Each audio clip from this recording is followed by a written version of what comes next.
Pronto.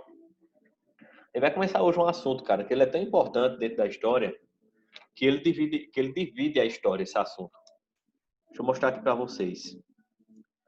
Cadê? Achei. Pronto. Estão vendo aí na tela de vocês?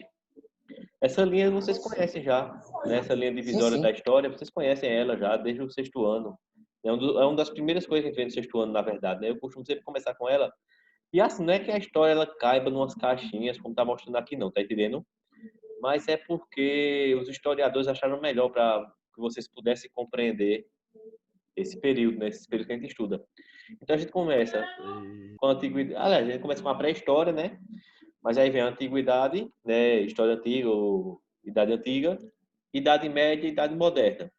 Na idade moderna, que era o que a gente estava estudando até semana passada, vem descoberta da América, Renascimento, Reforma Protestante, né? Onde tem, cadê Arthur, né? Onde fala de Martinho Lutero e companhia, o Iluminismo, que a gente começou a ver no começo do ano, a Revolução Industrial, que a gente viu até semana passada.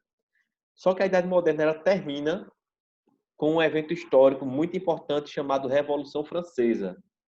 É um evento, cara, tão importante para a história do mundo ocidental que ele vai dividir a história em duas partes: Idade Moderna e Idade Contemporânea, que é a parte que a gente está vivendo hoje, né? Hoje nós estamos vivenciando, isso aqui chama-se história contemporânea, tá certo? Então essa parte, esse período da história que nós vivemos, ele começou em 1789 com a Revolução Francesa, tá certo? O professor, quando é que acaba? Eu imagino, na minha análise, que a idade contemporânea deve estar terminando agora, em 2020, e a partir de 2020 nós vamos ter a idade pós-pandemia. Imagino. Eu vou, inclusive, levantar essa bandeira, cara. Vamos dividir a história, né? Pra quê? Pra gente chegar por dentro da gente, quando estiver mostrando essas tabelinhas e dizer, olha, eu participei da divisão da história, cara. Eu tava lá. Foi, vovô, e o senhor fez o quê? Nada, fiquei em casa. Era ordem, né? Ninguém podia sair, né? Então é a primeira vez que a gente pode mudar a história não fazendo nada. Pensa comigo, vê se não tem lógica, né? Todo mundo modificou a história fazendo alguma coisa. E nós temos nas nossas mãos a possibilidade de mudar a história sem fazer muganga nenhuma, né? Sem fazer exatamente nada, tá certo? Lorena tá querendo participar da aula, mas não pode, né, velho? Então, assim, 1789, Revolução Francesa, o marco divisor na história ocidental. Tínhamos a Idade Moderna, passando para a Idade Contemporânea. E o pessoal da época sabia de quê? Bicho, ninguém sabia, né? Velho, tu tá muito moderno, eu já sou contemporâneo. Não, ninguém sabia, cara, disso aí. Isso aí é uma divisão que os próprios historiadores vão fazer para facilitar os estudos, tá certo? Então, nos despedindo da Idade Moderna, chegamos à Idade Contemporânea, duas coisas boas acontecem. Primeiro, vocês estão na parte mais moderna da história. Segundo, vocês estão mais próximos de se despedir da disciplina também, né? No ensino fundamental. Porque ano que vem, né, vocês já estão no nono, e é quando a gente fecha os estudos da história, e aí vocês vão para o ensino médio começar tudo de novo. Vê que massa, né? Vou começar tudo novo. Quem sabe eu não estou lá também, né? Eu falei para vocês, né? Que eu passei por concurso do Estado, de repente, vocês vão para a escola que eu vou estar trabalhando, ó. Tá entendendo? Então, de repente, tá lá, tu torcendo, né? Tu passa 4 anos tendo aula de história comigo, aí quando chega no ensino médio, pensando que vai ter, eita, vai ser um professor diferente de história, coisa e tal, deve ser um cabelo escolado. Quando chega lá, sou eu de novo, né? Eita, danado. É bom que a gente já vai estar acostumado com o seu jeito É, de vai estar muito mal dar aula. acostumado, né? Principalmente o senhor está muito mal acostumado comigo, né? Mas vamos lá, gente. Ó, então, estamos apresentados ao novo conteúdo, né? Estamos apresentados aí à idade contemporânea, tá bom? E vamos dar início, então. Vamos botar, como eu costumo dizer, vamos botar lenha na fogueira. Então, hoje, 2 de junho, né? Mês dos namorados, né? Quinta-feira que vem, né? Dia 11, dia 12, dia dos namorados, que para a maioria não vai servir para nada, para a maioria eu imagino que não tenha, né? Mas possa ser que tenha e ninguém saiba, né? E cadê? Moleque, Ontem eu lembrei de você, Iago. Não foi a gente tá Por que, lembrando João Paulo? na aula sobre. Botar aqui é triste.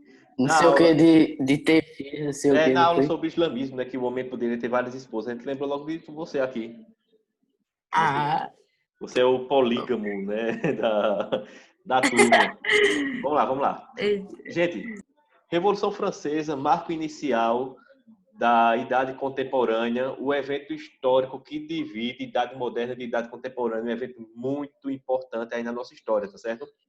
Vou passar ele bem devagarinho para vocês, sem pressa, para que vocês possam degustar esse momento histórico, que é um momento muito massa, cara. É quando a galera não aguenta mais a opressão do governo e parte para cima. Qualquer semelhança com o presente talvez seja mera coincidência, talvez não. Mas vamos lá. Pessoal, Sociedade Francesa, a gente começou a ver isso semana passada.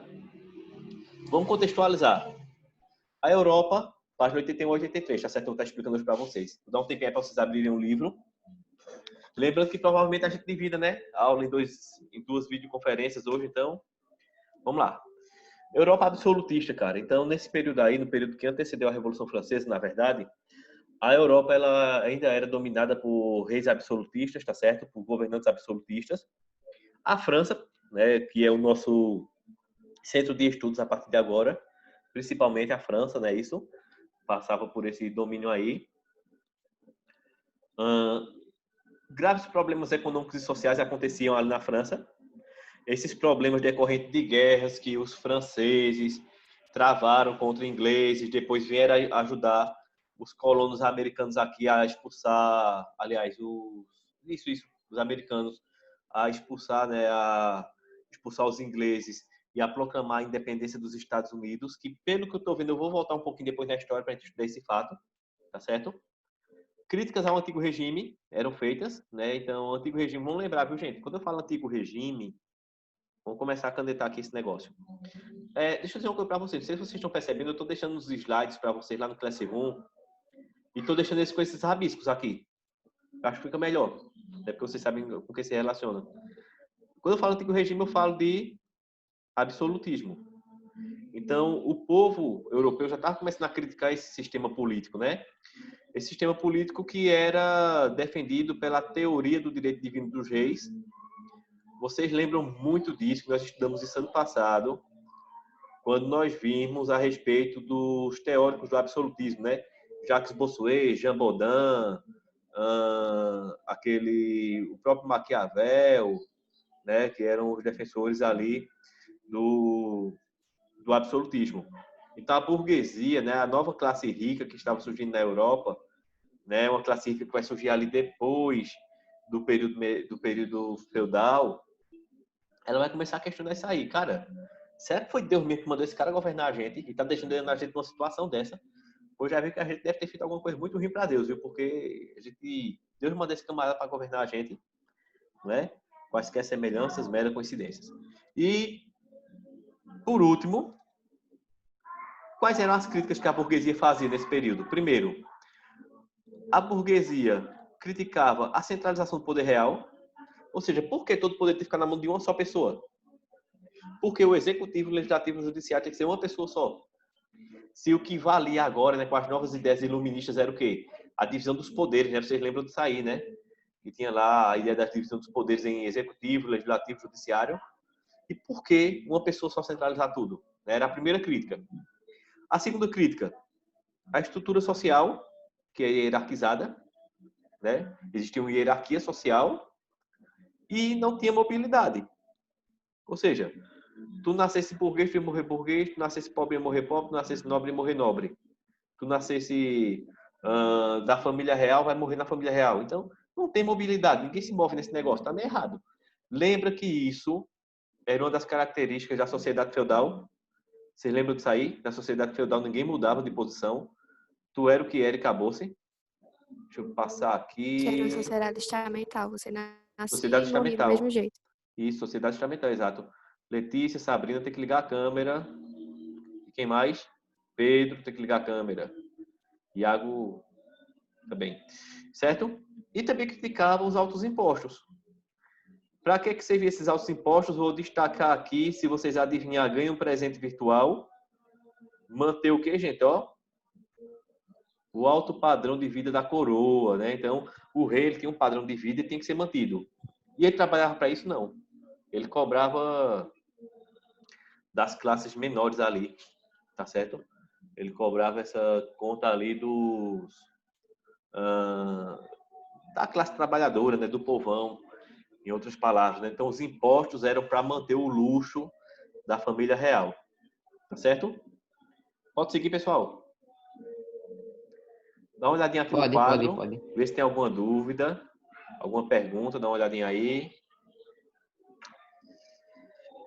Ver se tem algo que vocês querem perguntar. Até agora não. Certo. Não havendo dúvidas, eu vou dar uma dica para vocês, antes de tudo, antes de eu seguir.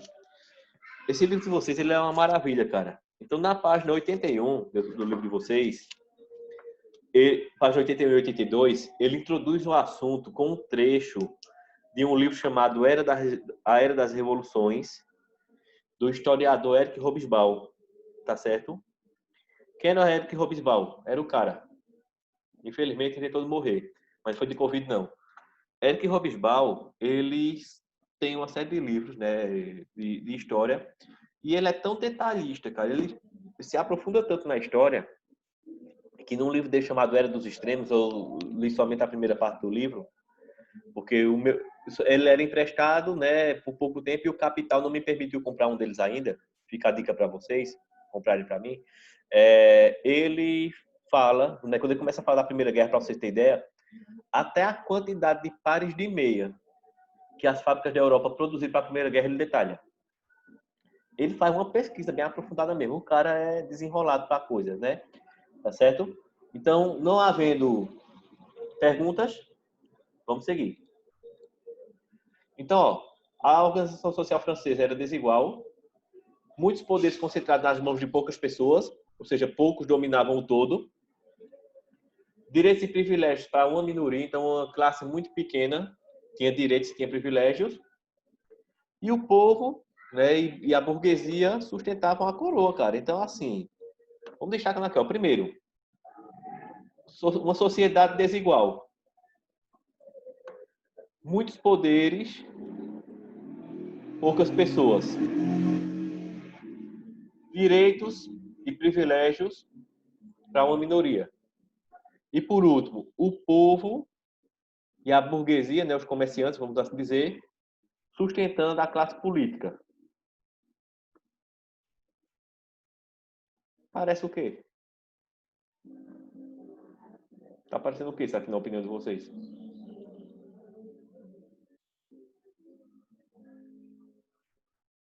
Pode falar, Beatriz. País de dias atuais. Né? Lembra muito, né? Lembra muito, cara. Ó, dá uma olhadinha aqui. Essa figura. Essa figura aqui, cara, era uma charge, né? Uma charge que rolava na época nos jornais franceses, que era mostrando simplesmente o povo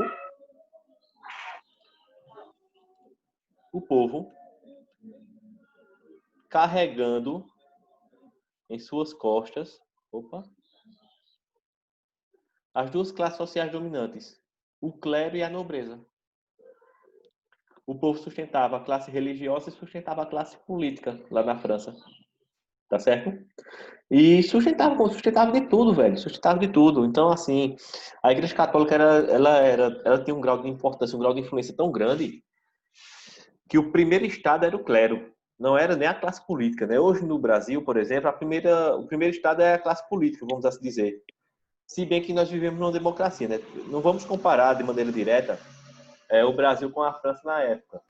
A gente vive numa democracia, então a qualquer momento o povo ele pode se mobilizar e mudar a estrutura do governo, né? Não sou muito favorável a fazer isso, principalmente num período pelo qual nós estamos passando agora, né? Um período de pandemia, mas assim, o povo ele pode se mobilizar, né? Ele tem essa possibilidade de se mobilizar. Então, o grande poder hoje é o povo, né? Nós temos a classe política, temos, mas o poder emana do povo, né? Até a nossa Constituição começa com isso. Isso é um princípio lá do iluminismo também. Só que aqui, na França da época, o principal poder era a Igreja Católica, tá certo? A internet está um pouco instável, cara. Deixa eu tentar mudar aqui o roteador rapidinho. Já foi a minha internet aqui, deu um travado. Ah, foi? A minha também. Ah, certo. Vocês usam internet de quem?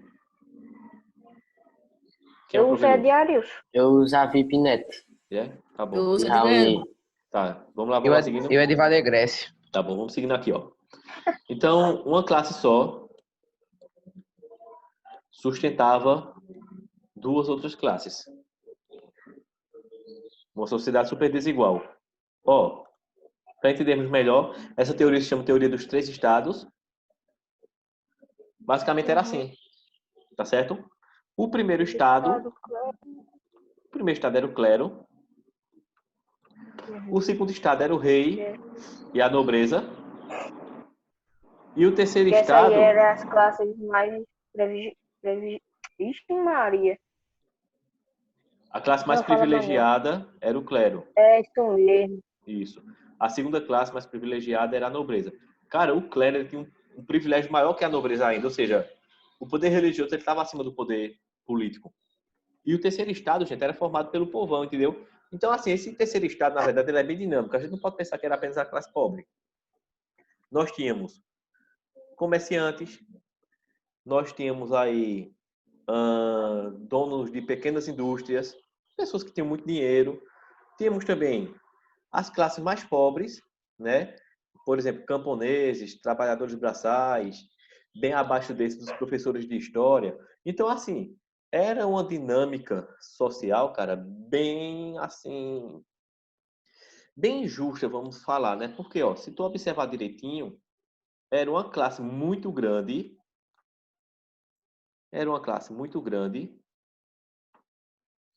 sustentando os luxos de uma classe bem menor. Tá certo? O primeiro, segundo, terceiro estado. E eu me lembro muito, cara, de quando eu dava aula, né? Quando eu comecei a dar aula, eu tinha um aluno que ele só chegava bêbado, né, na sala.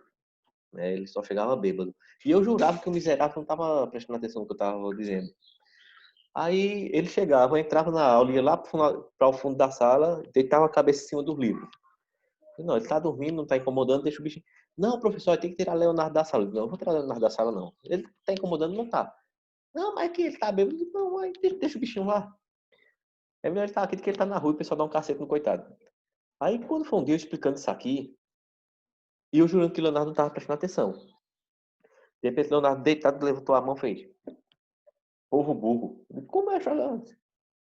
Esse povo do terceiro estado. Eles eram mais numerosos, podia se juntar tudo e meter o cacete nos outros. Eu digo, como é que tá certo?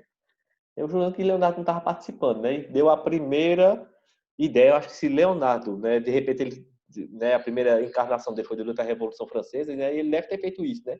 E ter se lembrado do que aconteceu. Mas vamos lá. Ó, tá aqui. Estão aqui apresentadas as classes sociais da França para vocês, tá certo? Oitavo ano, classes sociais da França, oitavo ano, todo mundo já se conhece, aqui são íntimos, pronto. Beleza. Seguindo aqui, ó, vamos conhecer cada estado desse, tá certo? Então, o primeiro estado, galera, o clero.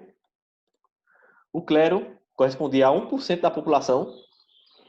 Observa aí, ó, 1% da população francesa era o clero, tá certo? Detinha o maior poder dentro da França, ou seja, o poder religioso estava acima do que o poder político, inclusive, tá certo? E dividia-se em dois. Baixo clero, que eram aquelas pessoas que entravam para a vida religiosa, mas eram de origem burguesa. Não, o cara estava lá no terceiro estado, ele chegou aqui no primeiro, tá certo? Mas ele não tem muito valor, não. Geralmente era, vamos dizer, o pessoal que estava mais próximo do povo, né? Aqueles padres de paróquia mesmo, aquela galera mais próxima do povo. E tinha o alto clero, que eram os religiosos que eram de famílias nobres. Então, por exemplo, o rei, né, era muito comum isso aí, inclusive, os nobres, eles terem um dos filhos dele colocar para ser religioso, né? Pagar a educação para o filho ser padre, né? Por quê? Porque ele ia ser da classe social mais influente da sociedade, inclusive, né? Então, era muito comum que os nobres, né? Por exemplo, né, vamos pensar aqui, né, a família Vieira, né, uma das famílias mais nobres e conhecidas aqui da nossa cidade. Então, investiu, né, num filho lá, né, um camarada todo desenroladão chamado Anselmo. Não, Anselmo vai ser o engenheiro, né, vai ser o doutor da família. E Joãozito, não, Joãozito O vai ser pai o padre. precisava. Vai ser o padre, não vai poder Não, casar, não vai poder, vai ser o padre da família, né? Entendeu? Então, assim, era muito comum isso aí acontecer, né? Imagina Joãozito de Batina, ia ser um pipoco, né? Então, assim, essas classes sociais, né, até dentro dela mesmo tinha divisões, tá bom? O baixo clero estava mais próximo do povão, mas mesmo assim fazia parte dos 1%, né? Ou seja, do primeiro estado. E aí eu tinha um colega na faculdade que ele dividia a sala dessa forma, né? Ele dizia, João, ele dizia comigo, né? Nós somos o baixo clero, o alto clero é aquela galera lá da frente. Né? Que eu fazia parte dos historiadores lá do fundo, sabe? Lá do fundão. Né? Depois eu conto, vocês conhecem algumas histórias minhas da faculdade, né? Então, assim, fazia parte daquela galera lá do fundão, aquela galera que, por exemplo, tentava ludibriar a professora para ela atrasar um pouquinho a aula, tudo mais, né? Mas que no final da conta todo mundo se formou e todo mundo se deu bem, né? Vamos lá, seguindo. Gente, segundo estado. Segundo estado. Opa, deixa eu passar vocês pro outro lado agora. Pronto. Era a coroa francesa, cara. Era a classe política. Viviam das regalias do governo, variavam aí entre 1,5% e 2% da população francesa e eram divididos em 3 segmentos. Lembra que o primeiro estado é dividido em 2 segmentos, né? Alto e baixo clero. O segundo estado, ele se divide em, vamos lá, a família real, né? O rei, a esposa do rei, os filhos, né? Os parentes do rei ali mais próximos. Os aristocratas, que eram os grandes donos de fazenda, né? Os fazendeiros, né? Os donos de gado, né? Essa galera aí que tinha ali, né? Produzia, né? Os produtores, né? Ali da época, tudo mais, né? O pessoal da família Florencio, assim, tá entendendo como é? Essas famílias influentes, né? Super influentes aí, tudo mais, tá certo? E por último, a nobreza judiciária, né? O pessoal da família, cadê aqui cadê a Monteiro aqui ali, ó, Marina Monteiro, né? Iria fazer parte ali, ó, da nobreza judiciária, né? Juízes, né? Eu também. Pessoal que dá. Eu também, quem disse aí? Eu disse, eu também, né? Então, assim, a nobreza judiciária, cara, aquela galera que era ligada às leis, né? E tá aí a foto, né, do um representante aí da família real, não é isso? Terceiro estado, burguesias, camponeses e sans-culottes, né? Uma classe que eu vou explicar para vocês, bem interessante. Era um apelido, na verdade, desse pessoal aí. Não tinham direitos, era uma classe que não tinha direito, apenas deveres. Sustentava a coroa e o clero, era a classe que sustentava tudo. Gente, tudo isso aí está no livro de vocês, isso aqui é o resumão. E depois eu mando o slide para vocês de brinde. 97% da população, ou seja, de cada 100 pessoas que viviam na França, 97 faziam parte dessa classe. Tá bom? Do terceiro estado, né? Terceiro estado. E eles pagavam altíssimos impostos. Olha aí, os sans-culottes aí, ó.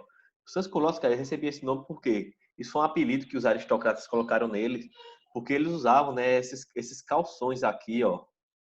Né? Usavam esses calções que é porque o cara vivia trabalhando, né? Trabalho braçal, aquela coisa toda.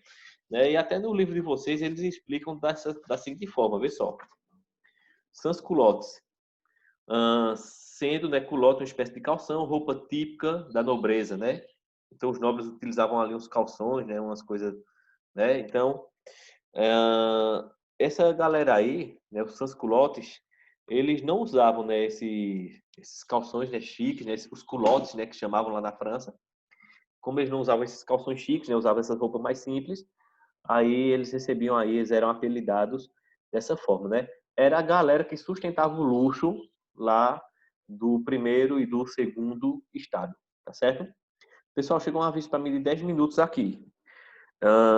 Antes, eu vou pausar, acho melhor, tá certo? Vamos fazer o seguinte, vê só. Tá registrada a frequência de vocês. Deixa eu ver.